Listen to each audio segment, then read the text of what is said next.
बिस्मिल्लाहिर्रहमानिर्रहीम। अस्सलाम वालेकुम नाजरीन सामीन, ज़िंदगी सीखने का नाम है। इसी मौजू को लेके आपके लिए बहुत ही दिलचस्प तहरीर लाया हूँ।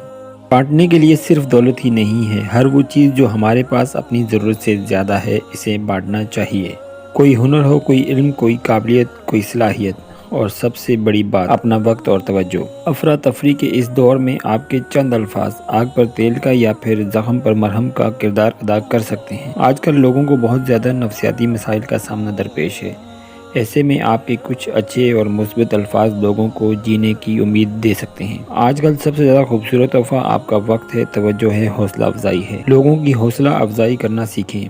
नुक्ताचीनी करने या तनकीद करने से आपकी अपनी ज़ात मनफी असरात के तले दब कर रह जाती है। फिर आप हर मुस्बत चीज़ और मुस्बत बात से भी मनफी पहलू निकाल कर लाते हैं। आप इस कदर आदी हो चुके हैं कि आपकी आंख मुस्बत पहलू को देखने से कासिर है, क्योंकि मनफी सोच के हासिल शख्स की आंख मुस्बत पहलू को देखने से कासिर होती है। एक बात याद रखें कि हौसला अफजाई करने वाला शख्स आम नहीं होता। इसकी ये आदत इसे लाखों लोगों से मुनफरिद करती है। इसकी वजह से मुआशरे में गौहर नायाब पैदा होता है। इसकी वजह से कोहिनूर जन्म लेते हैं। इसकी वजह से मुआशरे में सायादार और फल आवर दरख्त लगते हैं। जहाँ हौसला अफजाई करने वाले की वजह से दूसरे लोग 2 कदम आगे जाते हैं, वहीं हौसला अफजाई करने वाला खुद 4 कदम आगे चला जाता है। जहाँ तनकीद करने वाले की वजह से दूसरे लोग 1 कदम पीछे हटते हैं, वहीं तनकीद करने वाला 10 कदम पीछे चला जाता है।